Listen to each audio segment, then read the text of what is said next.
मुख्यमंत्री नायब सिंह सैनी ने हरियाणा विधानसभा द्वारा प्रकाशित पत्रिका सदन संदेश का विमोचन किया। हरियाणा विधानसभा के प्रांगण में आयोजित इस कार्यक्रम में विधानसभा अध्यक्ष हरविंद्र कल्याण, संसदीय कार्य मंत्री महिपाल ढांडा, विधानसभा उपाध्यक्ष डॉक्टर कृष्णलाल मिड्ढा, विधायक बीबी बत्रा सहित मंत्रीगण, विधायकगण और अधिकारीगण मौजूद रहे। इस मौके पर मुख्यमंत्री ने विधानसभा अध्यक्ष हरविंद्र कल्याण और प्रकाशन से जुड़े सभी अधिकारियों और कर्मचारियों को बधाई देते हुए कहा कि सदन संदेश पत्रिका जनता और सदन के बीच संवाद का एक सशक्त सेतु बनेगा।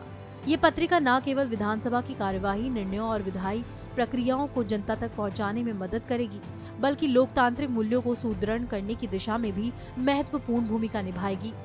पत्रिका के माध्यम से नागरिकों को सदन की गतिविधियों, नीतिगत चर्चाओं और महत्वपूर्ण विधायी पहलों की सुव्यवस्थित जानकारी प्राप्त होगी। मुख्यमंत्री नायब सिंह सैनी ने कहा कि इस पत्रिका का मकसद सदस्यों और पाठकों को उपयोगी जानकारी देना और विचार की अभिव्यक्ति का मंच प्रदान करना है। ये पत्रिका हमारे लोकतांत्रिक मूल्यों, विधायी परंपरा और सदन की गरिमा को नई ऊर्जा देने का एक सशक्त माध्यम बनेगी। पत्रिका लोकतांत्रिक प्रक्रियाओं का एक जीवंत दस्तावेज है, जो शोधार्थियों, छात्रों और उन सभी नागरिकों के लिए भी मार्गदर्शिका बनेगी जो लोकतांत्रिक प्रक्रियाओं को गहराई से समझना चाहते हैं। जो ये त्रैमासिक पत्रिका हरियाणा विधानसभा द्वारा आज सदन संदेश, आज इसको लॉन्च किया जा रहा है। यह एक महत्वपूर्ण अवसर है। आज की ये जो पत्रिका का विमोचन हो रहा है, ये हम सब के लिए बड़े खुशी और गौरव की बात है। ये पत्रिका का एक आज विमोचन नहीं है, बल्कि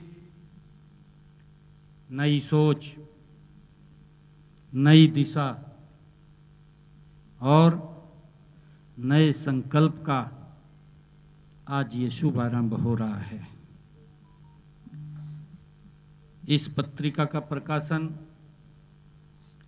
शुरू करने के लिए मैं माननीय विधानसभा के अध्यक्ष हरविंद्र कल्याण जी को और इस पत्रिका से जुड़े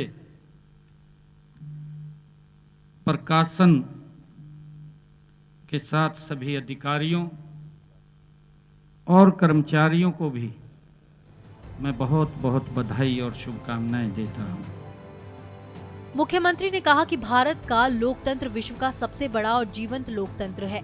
इसकी असली ताकत केवल चुनावों में नहीं, बल्कि उस विश्वास में निहित है जो जनता अपने प्रतिनिधियों पर करती है। जब एक आम नागरिक मतदान करता है तो वो अपने सपनों, उम्मीदों और भरोसे को अपने जनप्रतिनिधियों के हाथों में सौंपता है। इसलिए जनता का विश्वास बनाए रखना हम सबकी सामूहिक जिम्मेदारी है। उन्होंने कहा कि लोकतंत्र की आत्मा हमारी विधायिकाओं में बसती है। संसद और राज्य विधानसभाएं वो स्थान है जहां कानून बनते हैं, नीतियां तय होती है और कार्यपालिका की जवाबदेही सुनिश्चित होती है। सदन में होने वाली इस चर्चा, हर बहस और हर निर्णय का सीधा संबंध नागरिकों के जीवन से होता है। इसलिए हम सबका दायित्व है कि हम सदन में उपस्थित रहे, साथ ही हम अध्ययन और शोध करें और जनता की भावनाओं को समझकर सार्थक और रचनात्मक बहस में भाग लें। मुख्यमंत्री ने कहा कि किसी भी लोकतंत्र की मजबूती उसकी संवाद संस्कृति पर निर्भर करती है। मतभेद लोकतंत्र का स्वाभाविक और आवश्यक हिस्सा है, लेकिन सरकार और विपक्ष दोनों का समान दायित्व है कि वे जनहित को सर्वोपरि रखें और विचार विमर्श की उस परंपरा को आगे बढ़ाएं जो हमारी विधानसभा की पहचान है।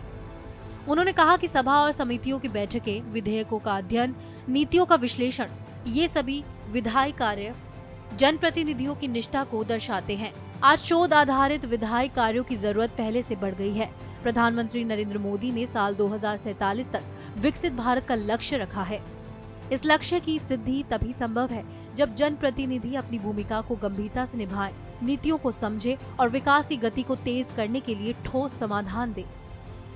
मुख्यमंत्री ने कहा कि विधानसभा अध्यक्ष के कुशल नेतृत्व में हरियाणा विधानसभा इस दिशा में लगातार महत्वपूर्ण कदम उठा रही है। सदन की कार्य क्षमता बढ़ाने के लिए आधुनिक तकनीक का उपयोग, ई विधान की सफलतापूर्वक शुरुआत, समितियों के कार्यों में पारदर्शिता और सदस्यों को प्रशिक्षण और अध्ययन भ्रमण की व्यवस्था की गई है। ये सभी प्रयास विधायी ढांचे को और अधिक सक्षम और आधुनिक बनाते हैं। इन्हीं उद्देश्यों को ध्यान में रखते हुए सदन संदेश पत्रिका का प्रकाशन अत्यंत महत्वपूर्ण है। ये विधायी गतिविधियों की जानकारी देगी, साथ ही सदस्यों के विचारों, विश्लेषण और अनुभवों को पाठकों तक पहुंचाएगी।